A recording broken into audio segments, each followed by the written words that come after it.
So good evening, everybody. Good evening. Hope everyone's having a good night. It's a beautiful day. No more rain. Thank you all for coming out to Historic St. Mary's City's annual and seasonal lecture series. My name is Peter Friesen, Director of Education. And before we get started, just want to have a couple announcements. First and foremost, if you happen to have one of these nifty devices, can you please silent it or put it on vibrate? Also, we are recording the lecture and we will post it to our YouTube channel once it's been edited. And so we will post about that shortly when that happens. Second, normally we have our lectures monthly. Unfortunately, we don't have one next month, but we have one next week. And it's always nice sometimes when these things happen to fall in our lap, where we had a researcher who is studying one of the more prominent citizens of Historic St. Mary's City, Garrett Van Swearingen. And so the lecture will be about his descendants next week. Same bat time, same bat channel, for those of you who remember that. If not, that means next week at 7 o'clock, Thursday. Also to keep in mind, we've got Beer Fest coming up, June 22nd.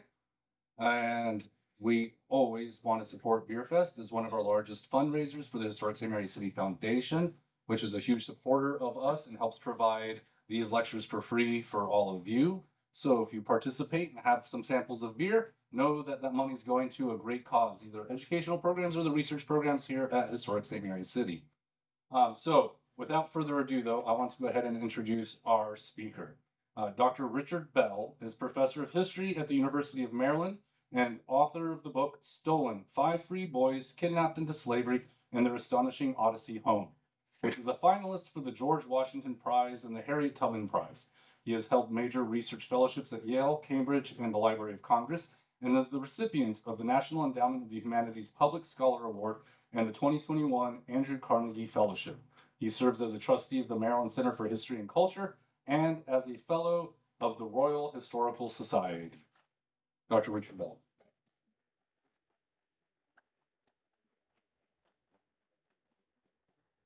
First, I want to thank Peter and Ginger and everyone else involved in bringing me here. This is a pleasure. I'm going to move this closer to my mouth or get it closer so you can hear me. Thank you so much for this honor. It's always great to be out talking about research that matters to me. As you may have guessed by looking at the title of my lecture and hearing Peter name my book, this is a talk about the research the book is based out of, and I brought some copies of my book at the back as well. So I spent about 10 years of my life writing the book that became Stolen and thinking about the kidnapping of free black people in America. And I want to share those findings with you today. I know some of you have read the book, which I'm very grateful for, but this talk is aimed at everyone who hasn't. So I'm looking forward to a robust Q&A at the end as well. If you're wondering where this accent is from, it's definitely not from St. Mary's City. This is what's left of a London accent after 25 years of living in North America. All right, let's get started. Cornelius Sinclair was 10 years old, and yet he was trapped. He was stuck. He was locked in the belly of a small ship that probably looked a lot like this one in the foreground of the screen, a ship that was bobbing in the middle of the Delaware River, a mile south of Philadelphia. A man had grabbed this 10-year-old kid from a spot near Philadelphia's market an hour ago, shoved a gag into his mouth, tossed him into a wagon, and hauled him here. It was dark below the ship's waterline, but Cornelius could see enough to know that he was not the only child locked down there. 4 pairs of eyes stared back at him. 4 other African-American boys. One looked about his size. He was probably 10 or 11 years old, like Cornelius. 2 more were taller, perhaps 14 or 15. The last of them was shorter and smaller than everyone else. He might have been as young as 8. Yesterday, all 5 boys had been free. Like me, like you. Today they were enslaved, prisoners of a gang of child snatchers who planned to sell their lives and, most importantly, their labor to plantation owners in the deep, deep South. If their abductors got away with this, Cornelius would spend the rest of his life as someone else's property somewhere very far away. He would likely never see his family again. Cornelius disappeared in late August of 1825, one of dozens of African-American children to vanish in very similar circumstances from Philadelphia that single year alone. In the early 1800s, that city was the hub of American slavery's blackest market. Philadelphia's gridded streets and tangled alleys were hunting grounds for crews of professional kidnappers who made their livings turning free black kids like Cornelius into Southern slaves. And these gangs did their work swiftly and shamelessly, in brazen affront to Philadelphia's reputation at the time, not only as the city of brotherly love, but as a safe haven for people of color and as the headquarters of the American anti-slavery movement at the time. But of course, to criminals, to kidnappers, none of that mattered. And in truth, early 19th century Philadelphia was probably one of the most dangerous places to be free and black anywhere in the United States.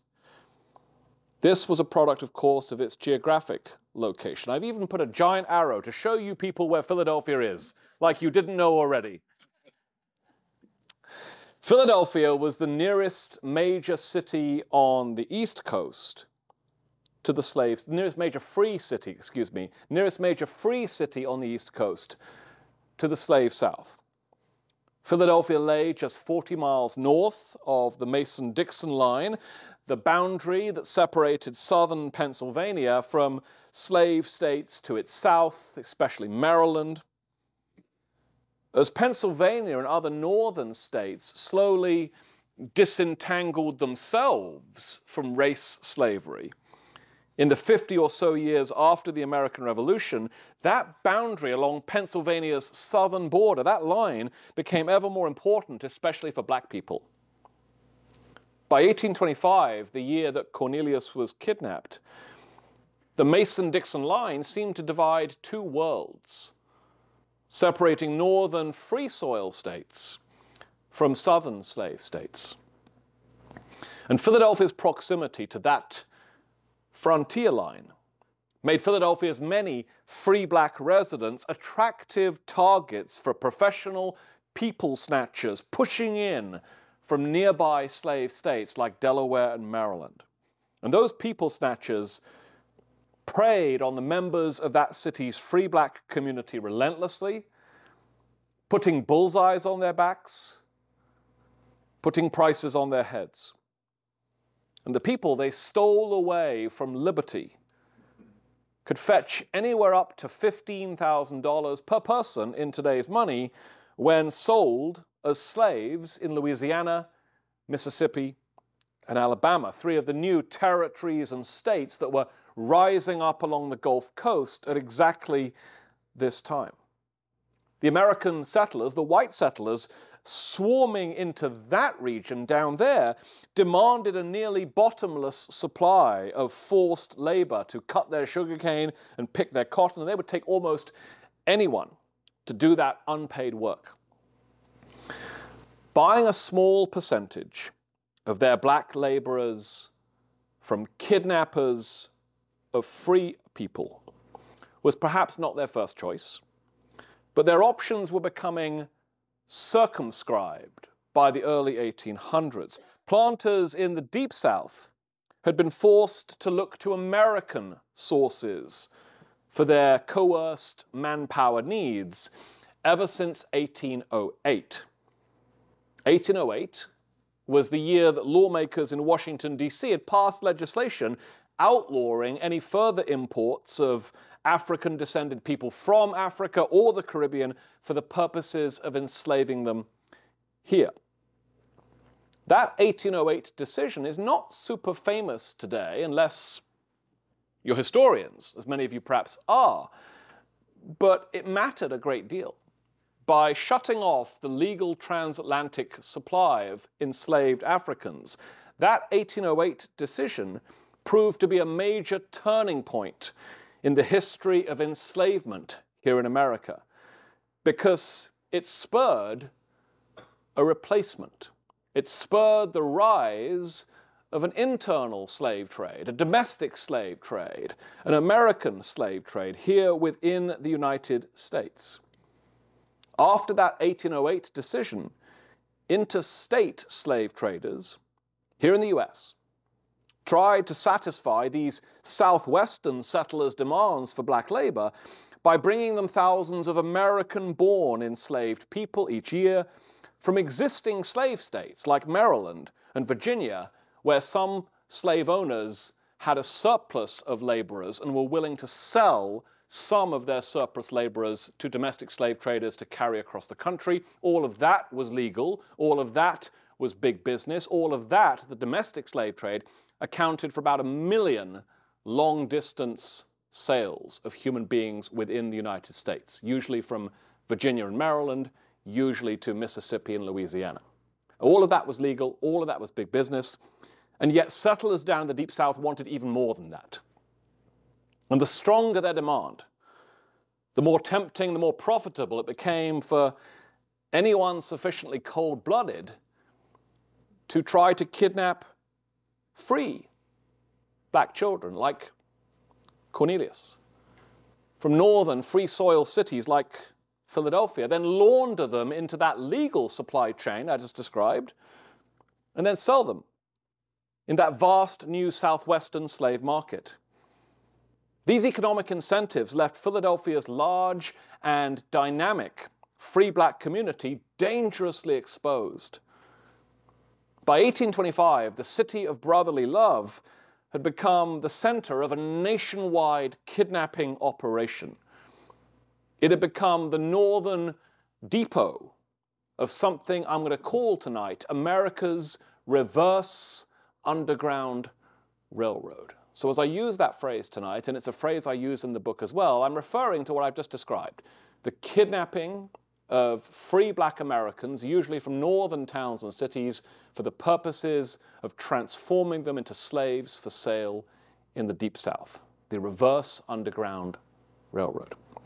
And this reverse underground railroad and its much better known namesake, the Underground Railroad, were of course running in opposite directions and existing for very different reasons from one another.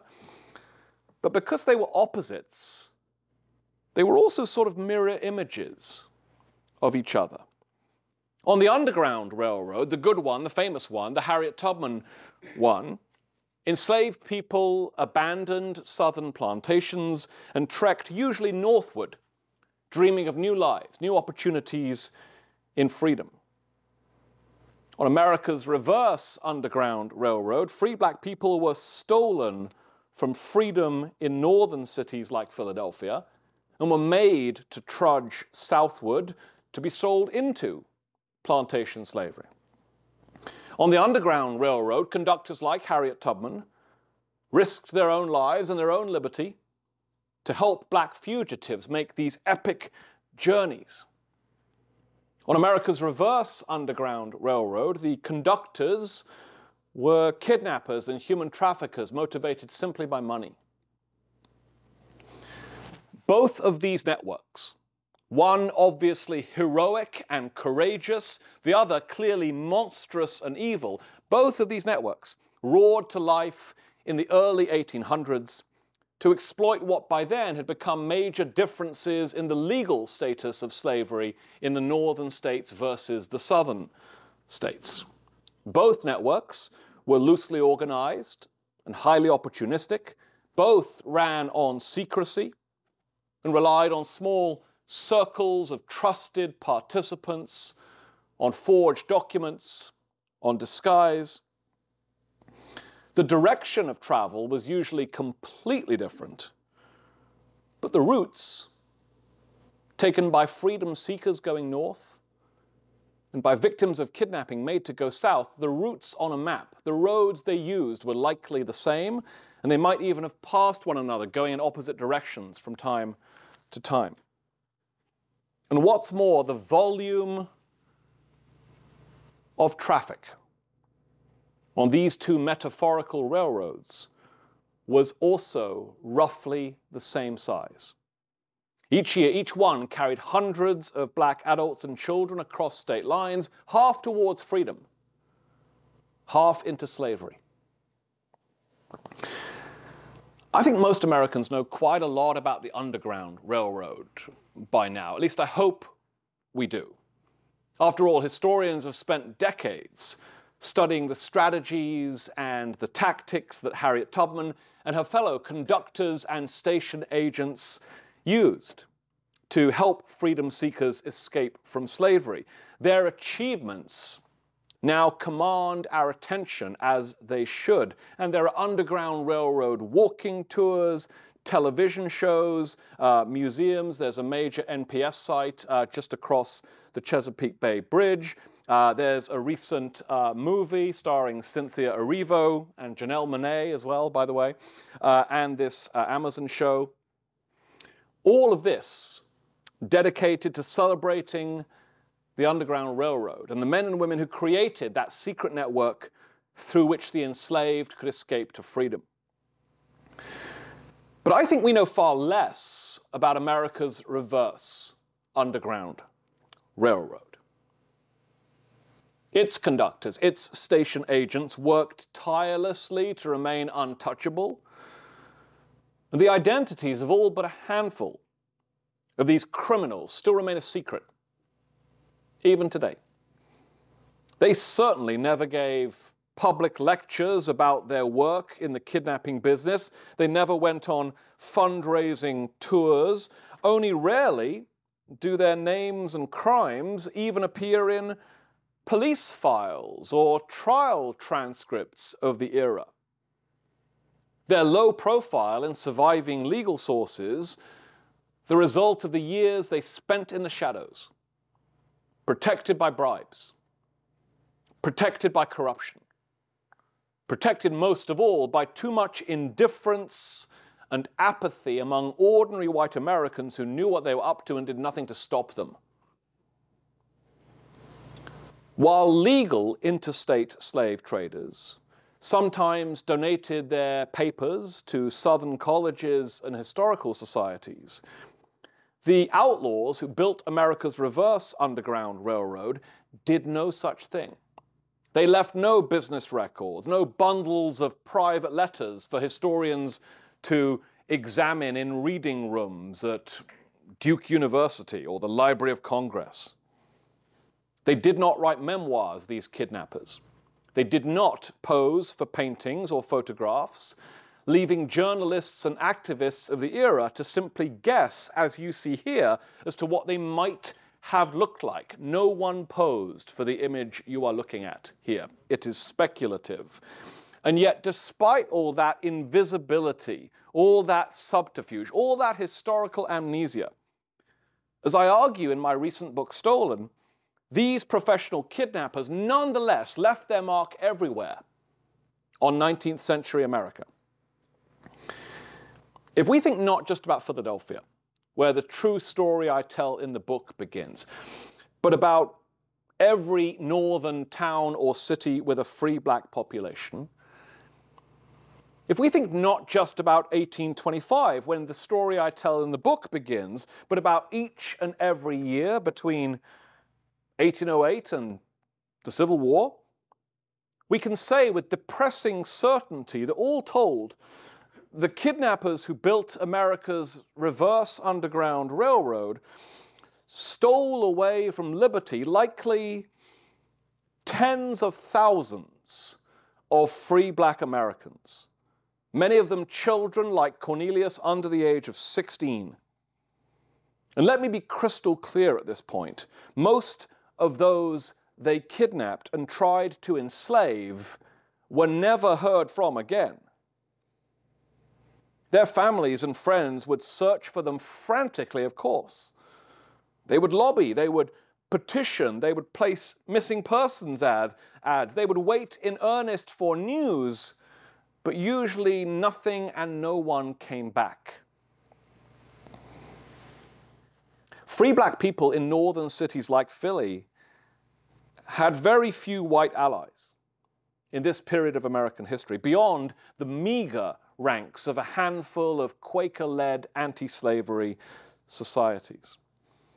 What's more, white employers openly discriminated against African-American job applicants, while city constables generally ignored people of color's complaints and turned a blind eye to most white-on-black street violence.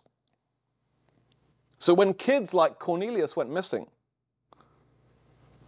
their mums and dads could hardly ever persuade mayors, magistrates, and policemen to get involved, to do something, to do anything.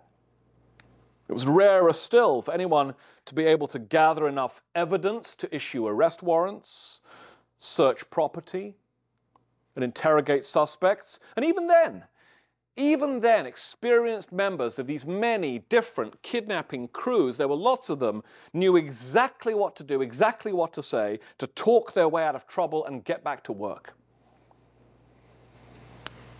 I'm guessing all of you in this room have heard of 12 Years a Slave. I hope you have. 12 Years a Slave was the name of a movie, a good movie, based on a memoir, an important memoir, written by a guy named Solomon Northup. Northup was one of the tens of thousands of victims of America's reverse Underground Railroad. However, unlike almost everyone else, Northup later escaped his enslavement. It took him how many years to do it? This is not a trick question. 12 years, correct. And when he escaped, he returned home, and then he wrote about it all. And in that memoir, 12 Years a Slave, which he published in 1853, the same year as Uncle Tom's Cabin, Northup explains what riding America's reverse Underground Railroad was like for him. He explains how a pair of well-dressed, white con men lured him into New York City from his home upstate in 1841. And at the time, Northup was a well-educated, literate, prosperous musician in his mid-30s. In Manhattan, they wined him and dined him. And if you remember the movie, you'll remember they drugged him as well. And then they sold him to an interstate slave trader in Washington, D.C. Northup was soon forced onto a slave ship bound for New Orleans. And there he was sold in one of that city's infamous slave showrooms to a planter who then put him to work in his sugarcane fields. 11 years ago, in 2013, that Oscar-winning film, based on Northup's extraordinary autobiography, drew overdue attention to his ordeal. And for any young people who haven't seen the movie, it's the movie that made Lupita Nyong'o famous. But both the memoir and the movie offer misleading views of the people whom the agents of the reverse Underground Railroad normally targeted and how those kidnappers normally made their money.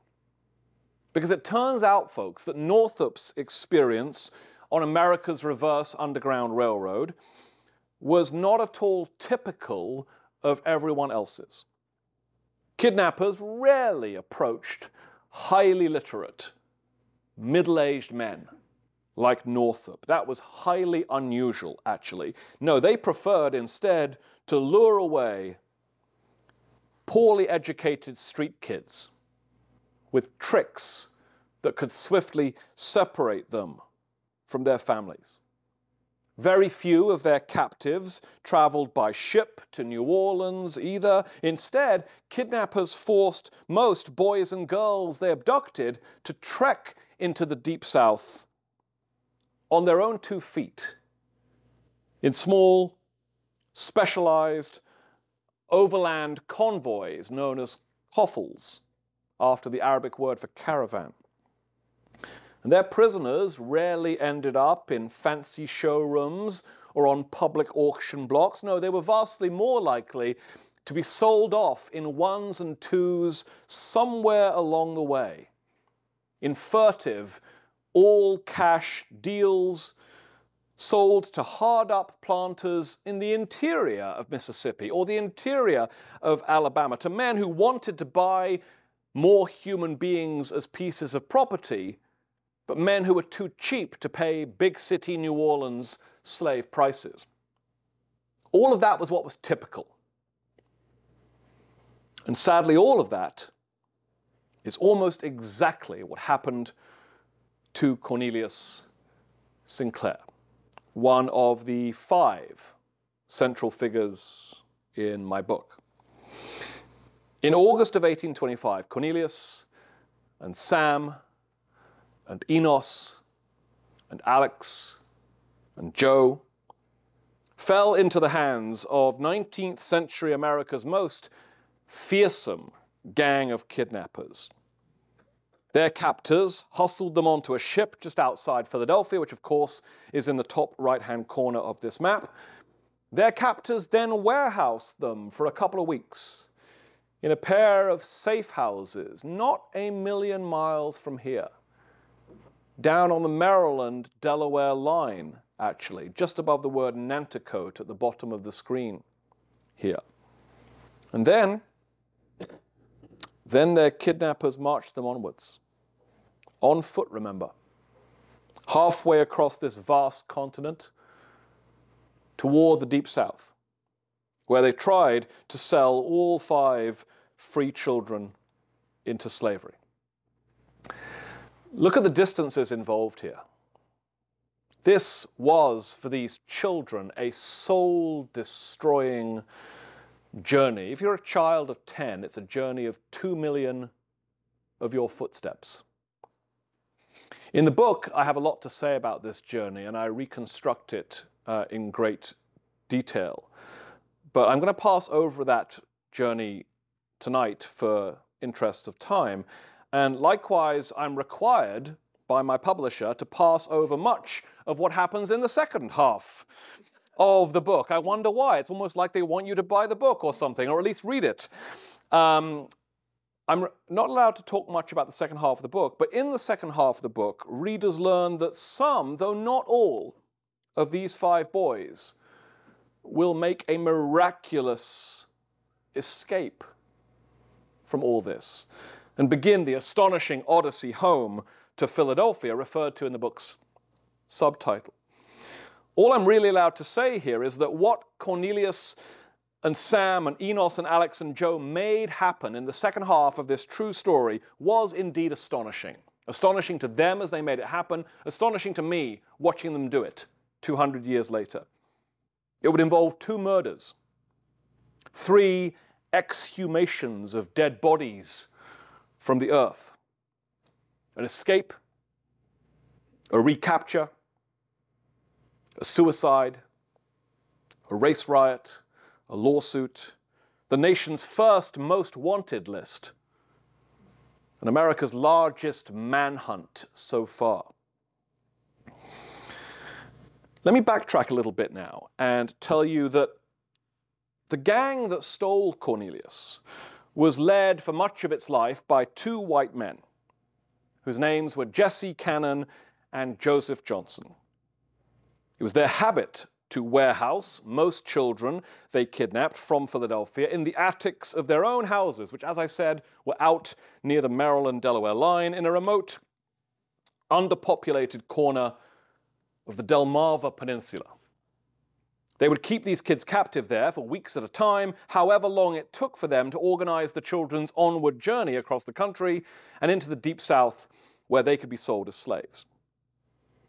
There are, of course, lots of unanswered questions about the reverse Underground Railroad in general, and plenty of unanswered questions in particular about how gangs like the Cannon-Johnson gang operated, how they used private homes, like where the black dot is, as prisons, how they prevented the kids warehoused in those private homes from escaping for weeks at a time, and why neighbors in that region, a region not unlike St. Mary's County, failed to sound the alarm, and why law enforcement never successfully raided these properties.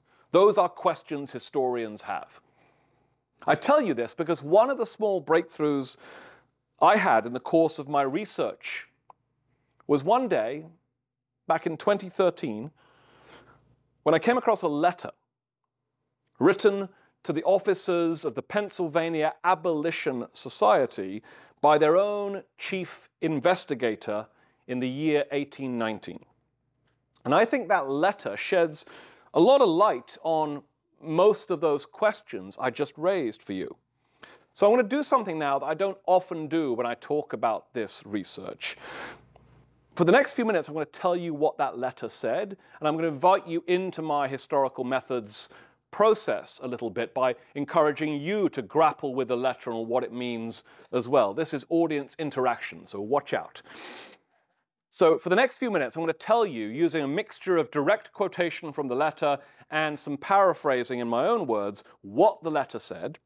And then when I'm done, I'm going to ask you, all of you looking at me right now, what you think that letter reveals about how this particular gang of kidnappers and human traffickers operated, and fundamentally, how they got away with it all for so long. So listen carefully and then we'll talk. We'll literally talk to each other. In May of 1819, 6 years before Cornelius and the 4 other boys vanished from Philadelphia's streets, Sarah Hageman, a free black girl, aged 11, disappeared from her job near the waterworks just outside the city.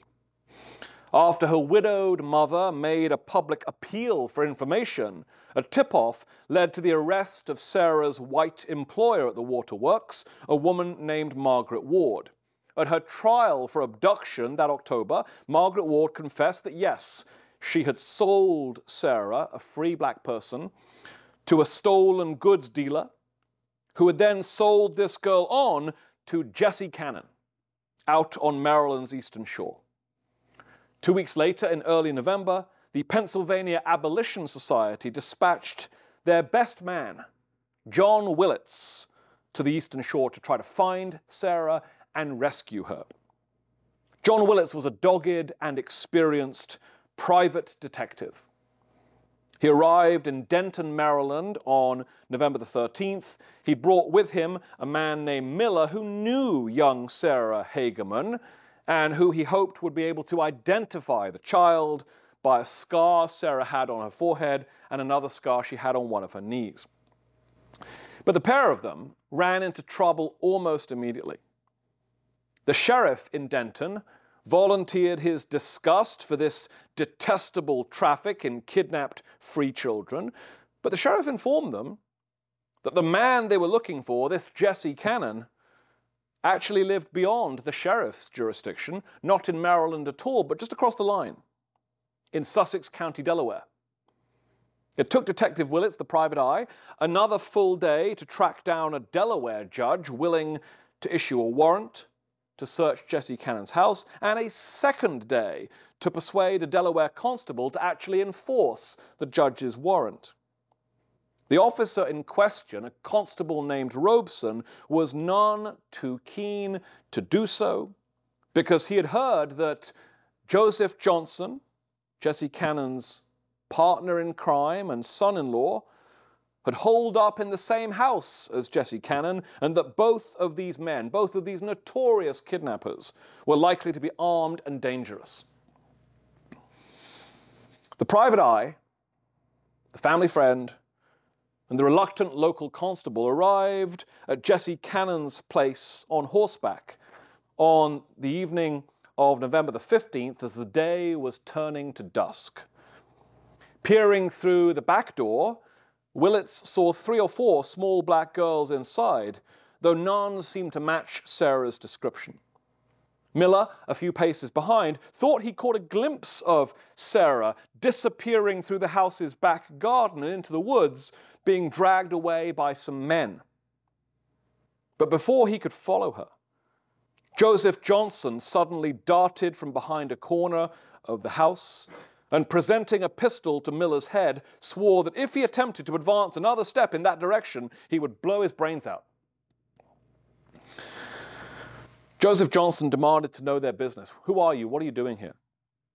Without dropping his weapon, Johnson peered at the search warrant for Sarah Hageman that Detective Willits had in his hand, but declared that search warrant to be void because the sun was now set.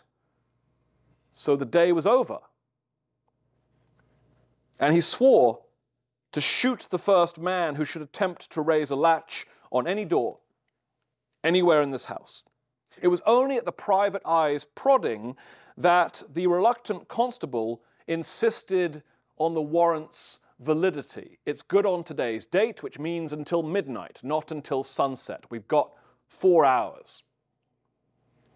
Joseph Johnson had to agree, but still he gave the bare minimum. He now allowed Constable Robeson and Mr. Miller to search the place for Sarah Hageman, as the warrant insisted, but only on condition that no questions should be asked of any other black people they might find chained up inside. While the private eye, Detective Willits, remained at the front door, Constable Robeson and Mr. Miller ventured upstairs, with Joseph Johnson and his father-in-law, Jesse Cannon, attending them with cocked pistols in their hands. Imagine trying to search a house for a missing person while someone's pointing a gun at your back. When Joseph Johnson unbolted the door leading to the second-floor attic, Constable Robeson and Mr. Miller came face to face with 5 black women bound together up there by heavy chains. They sat in terrified silence around a cold fireplace.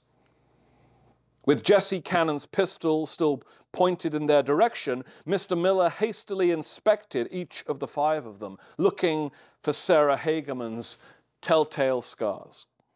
As he passed among them, each person's face became faintly illuminated by a passing hope that she would be claimed, only to immediately relapse again into the settled features of despair as she saw him pass on without the ability to save her. You see, none of these women was Sarah Hageman. They were all too old, all of them teenagers by Miller's reckoning. Sarah is 11, remember. He and the others continued their house search for a few more minutes, but Sarah Hageman was nowhere to be found. Joseph Johnson and Jesse Cannon seemed to be enjoying watching this rescue mission fail, and they now snidely insisted that their visitors should go ahead and examine the outbuildings as well, if you want. So they did. Inside one shack in the yard, Detective Willits found 2 black boys and 3 more black girls. None of them bore Sarah's marks. By now, it was obvious that they were not going to find her. Sarah's captives had evidently heard that their posse was coming and had hustled her, and only her, off the property before they'd arrived. Night was falling fast, and with no hope of finding the girl now remaining, Willits, Robeson, and Miller soon had to give up and go home. In lantern light, they retreated to their horses as Johnson and Cannon jeered and hollered at them. The next morning, Willits returned to Philadelphia empty-handed. No one in Sarah's family ever heard from her again. All right, as a reminder, everything I've just told you comes from a letter, a report that Willits, the private eye, wrote 2 weeks later to his bosses at the Pennsylvania Abolition Society. That's the source I've been quoting here and there the past few minutes.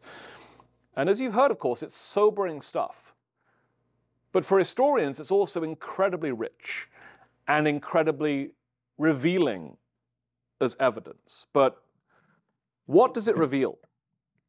What does it reveal?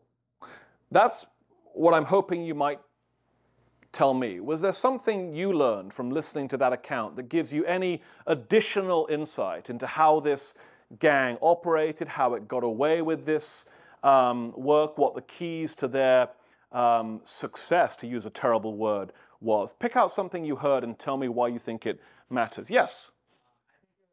Possible failing, like with the laws surrounding this entire thing, because they found very clear evidence that they were illegally capturing Black people, because they found, I think, like 15 people like around the property, but they couldn't, like they didn't have permission to say anything.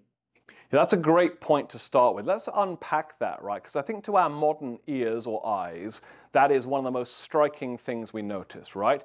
That there is evidence of captivity of Black Americans on this property. Yes, perhaps 15 individuals or something like that. And yet none of them are liberated at the end of this story. There are at least two reasons for that, which are worth explaining out loud. The first is slavery is legal in Delaware and Maryland and many other places. How are the investigators to know whether the captive Black person they're looking at is a victim of kidnapping who's only been there a week, or someone who was born into slavery 20 years ago and is the legal property of Cannon or Johnson? By looking at a Black person in chains in Delaware or Maryland, you cannot know that right away. And the law presumes that the property rights of slaveholders apply. The law defaults to the idea that a Black person in chains is legally enslaved. So that's point number one. Point number two is the warrants. Because of everything I just said, search warrants for Black victims of kidnapping cannot just give permission to any old constable to go and liberate any Black person they see. Because the law takes the position that most Black people in chains are there legally. So search warrants for missing people who are Black have to name that person, Sarah Hageman in this case, and they are only good to rescue the person named. They're not to liberate anyone you see. And one more thing, then I'll come to you. And so notice the third thing here. Johnson allowed a house search only on condition that no questions should be asked of any other Black people inside. Why does he insist on that? So the constable does not walk out knowing the names of anyone in chains there who insists that they are victims of kidnapping. So he can't come back the next day with a different person's name. Did I preempt you? What were you going to say? Just looking at the situation, if you look at it from the aspect in the north, they would be people. Mm-hmm. Once you cross into below the Mason-Dixon line, they become equipment. Yeah. So that's the one thing that you have to take into account, is that you referring to them as people in that context, it's almost as if you can't really. The law does not presume they are entitled to personhood. It would be like if a search warrant today, if you went in and said, I am looking for this item in this house, and you can look around and go, well, it looks like this, this, this, and this, but this is the specific room that we're looking in, and we're looking for this specific item. And we can't find that item because they've done such a great job of hiding it, even though it looks like all these other things are there. Good. Let me thank you. Let me pick up on that. Let's have other people pick up on these things. What did you notice? What did you hear? I would have asked if they knew Sarah. Who's they in that sentence? The others in the circle. Right. So that's a great point, right? So if they'd been allowed to ask, then the investigators could have said, has anyone calling themselves Sarah been through here? What did she look like? Did she have a scar on her forehead, on her knee? What distinguishing marks? You can't do that when there's a man pointing a gun at you and he has slavery law on his side. What did you think? What did you hear? It seems to me that somebody in law enforcement was complicit in this because they knew exactly who they were looking for and knew exactly which one to hide. Yes. Yeah, I take the view, and I can't know this, but I take the view that Sarah is not the only free person who's a victim of kidnapping in that place at that time. Many of them may well be legally enslaved, but many may not be. But the point is, they know this posse is coming for Sarah.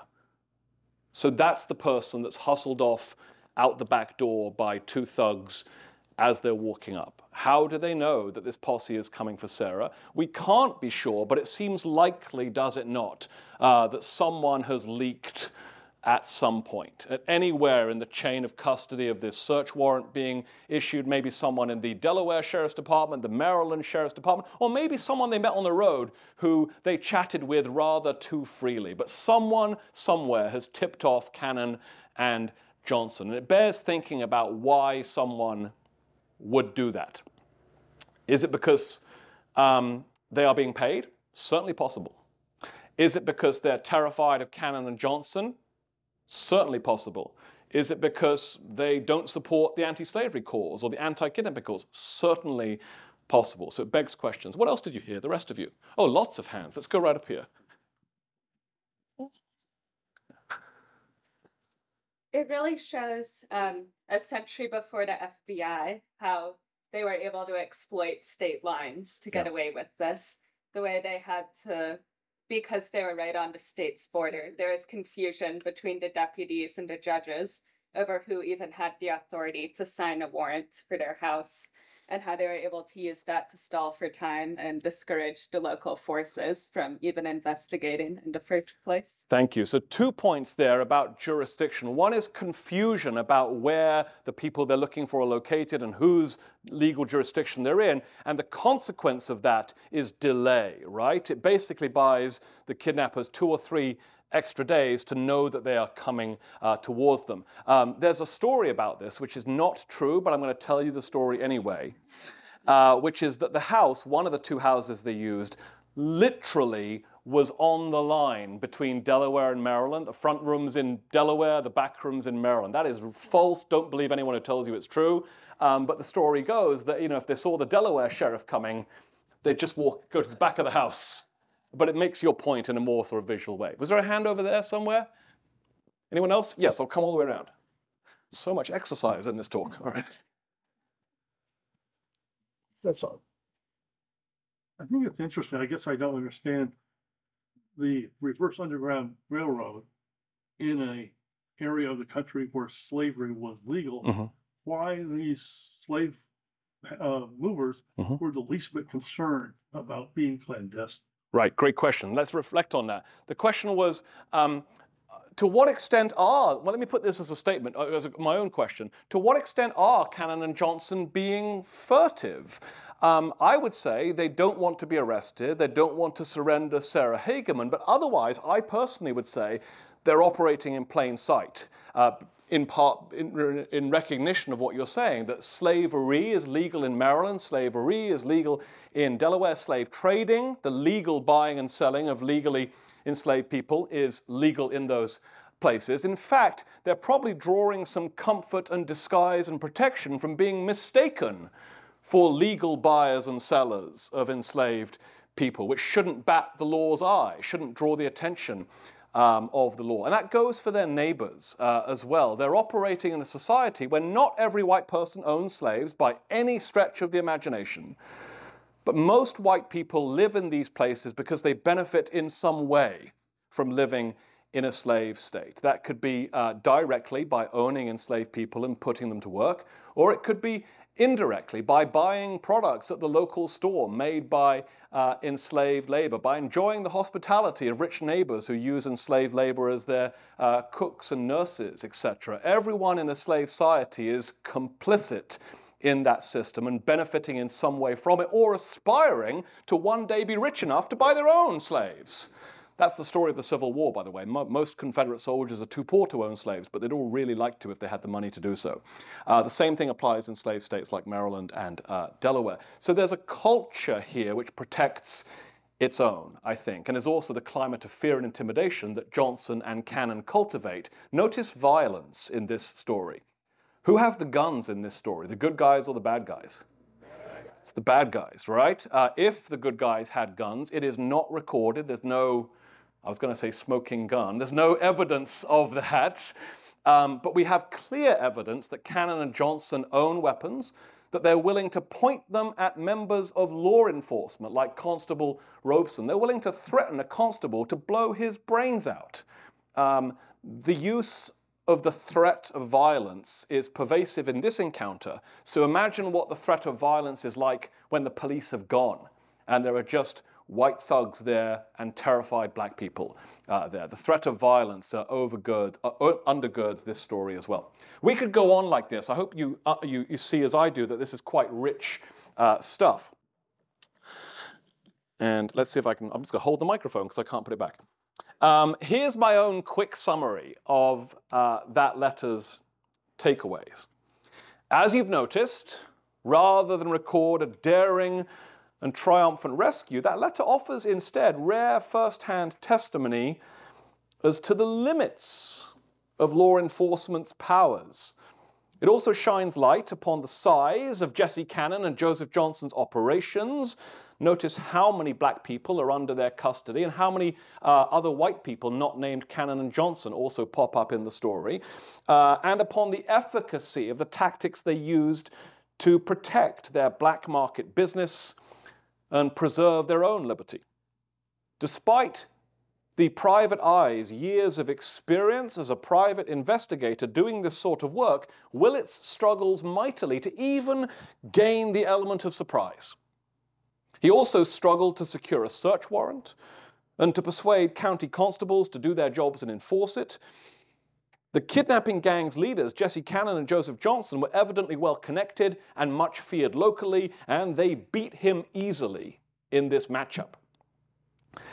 Discovering Willits's letter was in some ways a godsend for me. It didn't feature Cornelius. It took place in 1819, but it nonetheless provided a way to illuminate an otherwise shadowy part of the experience that Cornelius and 4 other boys would have gone through when they arrived at this same house 6 years later in 1825. And I mention all this because I want you to understand why historians have so far written so very little about the kidnapping of free black Americans, why they've written so very little about America's reverse Underground Railroad. It's not for a lack of interest. The problem, of course, is sources, documents, evidence. For instance, the oldest boy of the 5 boys I write about in the book, a boy named Sam, he's only 15 when he vanishes. The youngest is 8. And the rest, one of the 5 boys was homeless. The other 4 came from families in different degrees of poverty. I mention this because most of them could not read or write. They were certainly not the sort of people to leave behind many traces in libraries and archives. And of course, that is a problem because historians need sources, lots and lots of sources, to reconstruct past lives in ways that are true, ways that are fair. The stories and struggles of the many people who do not leave behind them rich troves of letters and diaries and journals often remain untold and unstudied as a result of the lack of readily available sources. So what do? Well, all I can do is tell you what I did. To reconstruct Cornelius's journey along America's reverse Underground Railroad, I began by wringing all that I could from a small packet of letters written to or from the mayor of Philadelphia, a white man who wades belatedly into this story to try to help these children. And I turned to coverage of Cornelius's disappearance in a single anti-slavery magazine that gave a damn at the time. To be clear, historians have known about the letters and the magazine for a while, but on their own, they turn out to be too few and too thin to sustain a whole book-length reconstruction of this astonishing odyssey into and out of American slavery. So as you heard with the 1819 letter, I had to keep going. I had to keep looking elsewhere, digging around in almost literally any archive I could think of for scraps of additional information that, when woven all together, could maybe help flesh this all out. And along the way, there have been lots of days in the archives spent finding nothing useful at all. That's the nature of historical research. Historical research is looking for needles in haystacks, and most of the time, you find only lots and lots of hay. But of course, if you keep going, that's when the good stuff happens. Historians should always be patient. And ultimately, I think it's certainly been worth it. I did 6 years of archival research for this book before I ever started writing. And I was able to find dozens and dozens of needles buried in hundreds and hundreds of haystacks, which is to say new sources about this case, buried within 35 archives in 14 different states in the District of Columbia. The good news is I'm not going to list all those sources now, but I will mention 3 ever so briefly. One thing I found, with the help of another historian, was the handwritten notes of a trial that took place down in Tuscaloosa, Alabama, a trial that would decide the fate, the future of one of these boys, the fate of Cornelius, actually. I also discovered a pair of letters authored by one of his kidnappers, in which the kidnapper names his accomplices and describes their roles in this specific case. An honestly jaw-dropping find that I even copied into the back of the book and directed readers to which archive I found it in so they could check I didn't make it up. But most affectingly of all, at least to me, was something I found pretty easily, pretty early on, in a Philadelphia newspaper. And it was, of course, a missing persons ad, put there by the father of one of the boys, by Cornelius's grieving father. It's short, so I'm going to read it to you. It says, "Boy lost. The subscriber's son, Cornelius Sinclair, a colored boy, about 11 years old, left his friends yesterday. And as he had no cause and had never before absented himself, it's feared he's been seduced away by some evil-minded person. My son is a very dark-skinned, mixed-race lad. He's pretty stout built. He's got thin, long fingers. But his eyes are weak, and his left eye is smaller than his right. Any person hearing of our son will confer a favor on his afflicted parents by giving information to my employer at this address, Joseph Sinclair." I found this more than a decade ago. I've read this ad hundreds and hundreds of times in my life. Every single time I read it, my eyes are drawn to the same 2 words: afflicted parents. All of us are children of parents.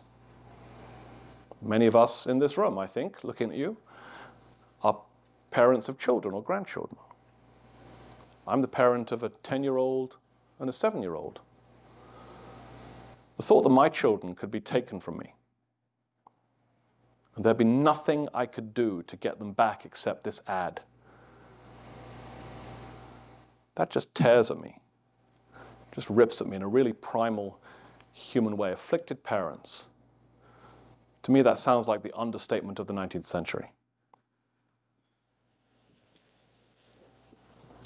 So I am wrapping up, and I'm going to seek your questions in a couple of minutes, but I want to wrap up with a couple of brief reflections about why I think learning about America's reverse Underground Railroad is important now, and why Cornelius Sinclair's particular experience as a rider on that railroad is worth your time today. To begin with, I would argue forcefully that Black lives have always mattered, and so any true story about free American children ripped from their American families and swallowed up by American slavery is worth reconstructing for its own damning sake. But the remarkable ordeal that Cornelius and his 4 fellow captives endured also demands our attention, I think, for many other reasons. For one thing, it serves as a pointed reminder that in the decades before the Civil War, child snatching was heartbreakingly frequent in northern towns and cities, and that Black freedom in these United States was achingly fragile. It demonstrates, too, the important role that this grotesque trade in kidnapped free people played in accelerating the spread of American slavery into the Deep South over this same period. Now, as I said, I'm not at liberty to spill all the beans about the book's second half. I'm not at liberty to tell you exactly what happened to Cornelius after he was kidnapped and trafficked into Alabama. But in case you don't read the book, I'm going to drop a few big hints. And I'm going to tell you that the dogged efforts of all those involved in trying to save Cornelius and the 4 other boys from the horrors of slavery in the Southwest would have profound consequences. The rescue efforts of parents and their allies and the aftermath of their campaign would radicalize black communities across the free soil states, inspiring African Americans to embrace bold new tactics in the cause of their own self-defense and mutual protection. And their efforts would reshape the rest of the American anti-slavery movement as well. Their efforts would encourage white abolitionists, like the 2 white women who wrote this children's anti-slavery alphabet, to focus the Northern reading public's attention on the suffering of black families being forcibly separated by kidnappers, but also by slave catchers and slave traders and by slavery itself. Yet most importantly, outrage over the abduction of these 5 boys in particular would drive lawmakers in Pennsylvania to pass a tough new anti-kidnapping measure in their state known as a personal liberty law. This 1826 Pennsylvania personal liberty law would enrage Southerners and slaveholders and, of course, kidnappers more so than any other state law passed before the Civil War. And it set in motion a chain of court challenges to it and political retaliations against it that would culminate in the passage through Congress of the Fugitive Slave Act of 1850, a pro-slavery, pro-kidnapping abomination that put this country on a collision course with civil war. To conclude then, Cornelius Sinclair's experience as a rider on America's reverse Underground Railroad was the result of the meeting of massive economic and political forces. And what happened to him and the things that he and the other boys made happen next would, as I've just suggested, usher in a new chapter in the history of slavery and freedom in the United States. But that lasting legacy must never be allowed to obscure the urgent stakes of his particular story. A 10-year-old boy and 4 other free children were dragged into slavery. They would have to fight like hell to try to escape. Thank you very much.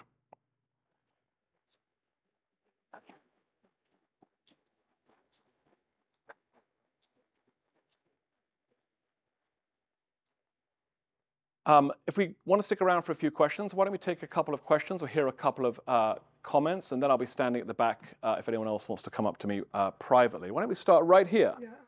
Any similarity with the human trafficking that's going on today? Yeah, the question was, any similarities between the human trafficking that's going on today? I'm often asked, does history repeat itself? And I say no, but it echoes and it rhymes all the time. And understanding the past helps us, I hope, to better navigate the complicated present and future we're in.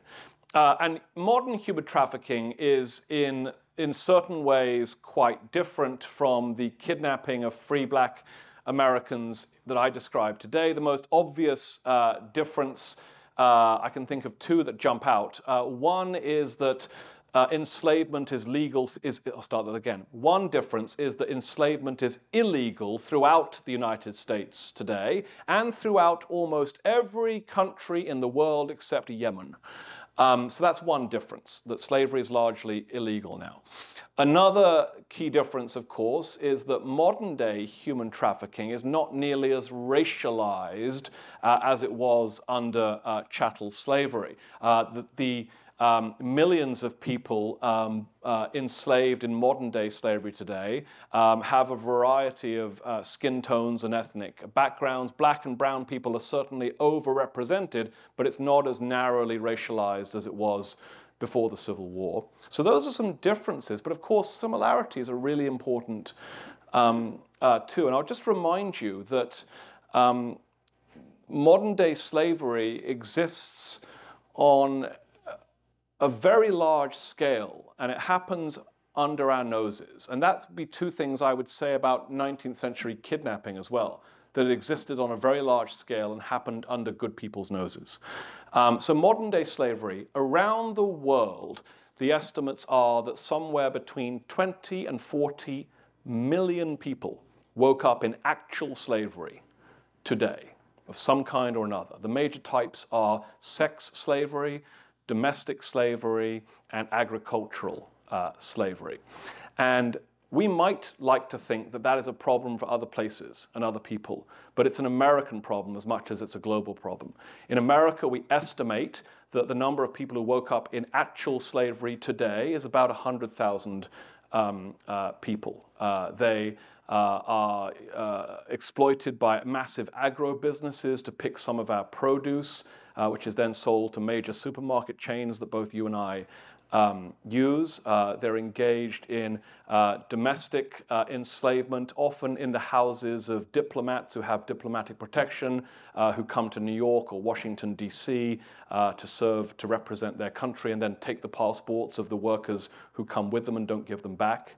Or it's sex slavery, like many of the strip mall massage parlors and brothels you see on the sides of highway, where the women inside can't leave.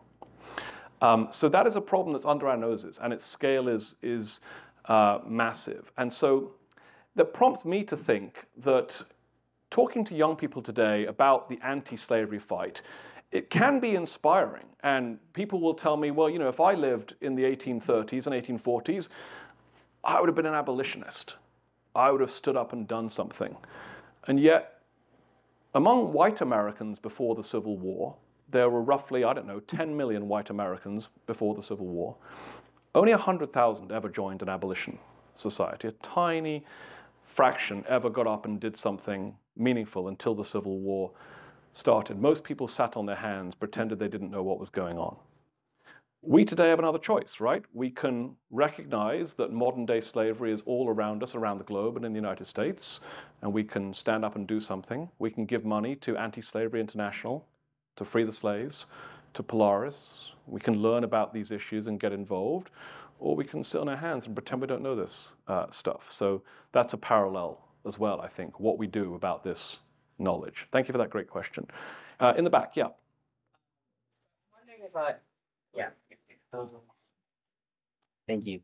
So I'm wondering if any forms of kidnapping Black people continued after the Civil War, in order to, I'm sorry, what's like kidnapping them to, like, continuing the reverse Underground Railroad in a sense. Because I'm aware that like Black codes and Jim Crow existed to continue to make Black people slaves technically under the 13th Amendment, because that outlawed all slavery unless they were criminals already. So they are still, but that's like a more legal method now. So I'm wondering if it continued illegally. Yeah, I think I would take the same position you just did in your question there, which is that the end of slavery does matter. Ending slavery is a legalized institution in this country in 1865, after the Civil War, after the Emancipation Proclamation, in the form of the 13th Amendment to the United States, matters. It matters for a country to outlaw race slavery. For every country, that's been a big deal in the Western world. We shouldn't lose sight of that. And yet, there's always been illegal enslavement of people, regardless of whether slavery is legal or not, which is how we get to our present moment today. In the interim, between 1865 and today, I would also just reinforce what you said, which is that even though race slavery is rendered illegal after December 1865, other forms of enslavement are not rendered illegal. In fact, the 13th Amendment, which ends race slavery, has a carve-out, which you mentioned, which says if you've been convicted of a crime, you can certainly be enslaved. It's in the Constitution, in the 13th Amendment. And so Southern legislatures after the Civil War see that as an opportunity to criminalize Black poverty, sweep poor black people, many of them formerly enslaved people, into state prisons on the flimsiest of charges, like being out after 6 p.m. or selling a pig on Sunday or something, and sweeping poor black people into state-run prisons, and then putting them to work on prison labor projects, either within the prison or literally renting them out to companies like US Steel, so that they are engaged in slave labor under the sponsorship of the state. That's called convict leasing. If you've never heard of Parchman Farm, Google it on the way out today. So it continues regardless of whether slavery is legal or not, and continues to have a racialized character for much of American history. Thank you for that. Let's take one right here. The kidnapping was also a problem in Baltimore and other northern Maryland counties, because in Baltimore, at least 50% of the black people were free, even though it was a slave state. There was a large percentage of free blacks in Baltimore.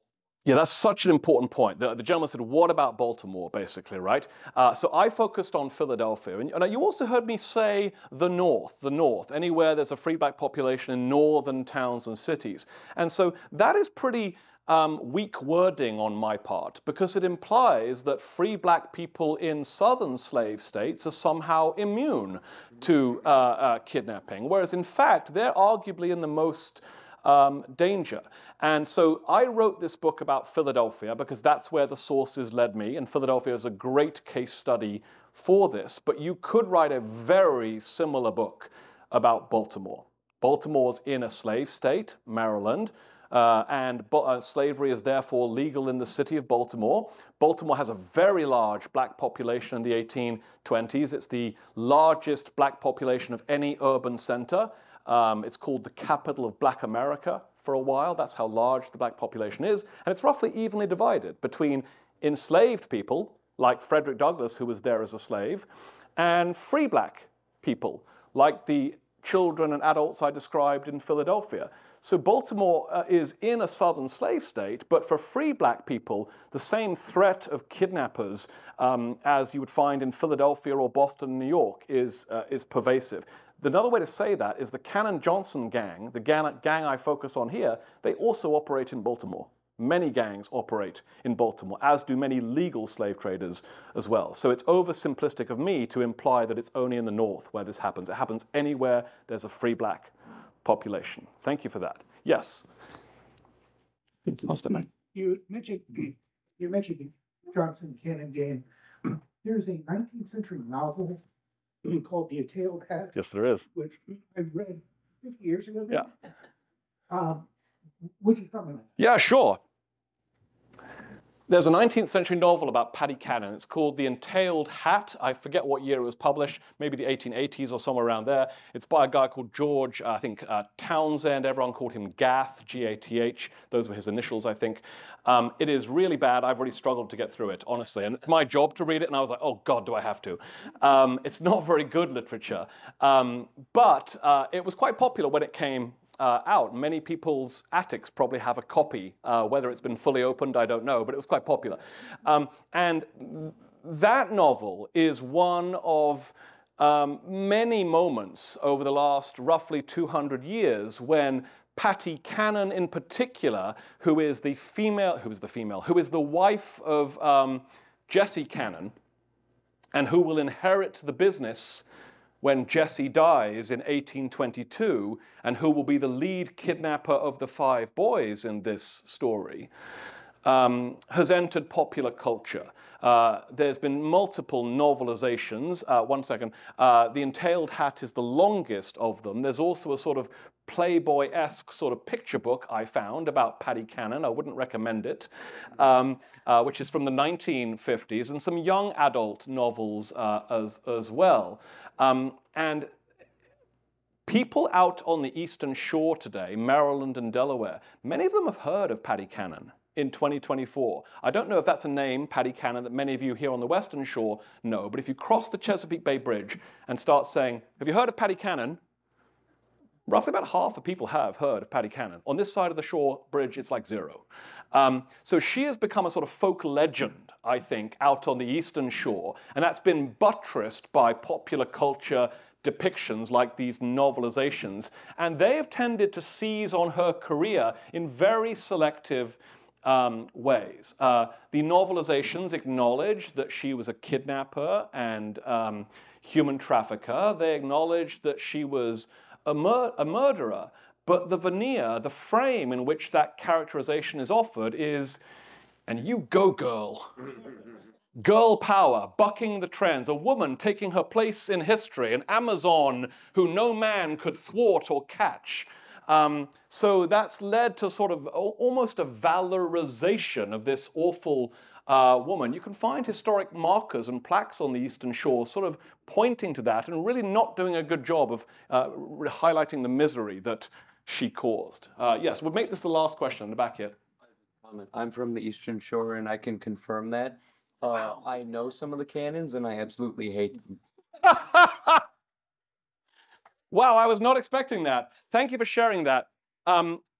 It's important to know that the Cannon family was a big and large family with many branches, and I'm sure plenty of them were decent, upstanding people. But I'm not talking about the decent ones. I'm talking about the utter scum here. I don't know if the utter scum have living descendants or whether you're pointing your fury in the wrong direction or not. There you go. You've seen the plaques, right? There's a lot of stuff named after Paddy Cannon out there. I'm involved with an activist group in Delaware. They do all the work. I do nothing. Where they've been trying to remove Paddy Cannon's name from various public projects. There's a housing development called Paddy Cannon Estates there. I would personally not like to live in it. All right, I'm going to be at the back if you have more questions or would like to get a $20 signed book, but I will say thank you, thank you, thank you.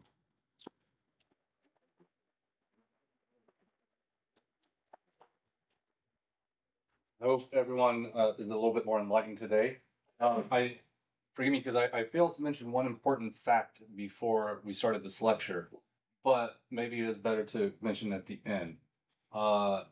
This is the 60th anniversary of the Civil Rights Act being passed. Governor Moore has declared this the year of civil rights, and for museums to look at this history. And I think it's incumbent upon us to reflect on the fact that, yes, this law was passed about civil rights, but as this demonstration, this lecture has clearly shown, they can be easily taken if we're not vigilant and mindful and don't sit on our hands. So please read the book, think about what you can do today to ensure that civil rights remain here and elsewhere in the world.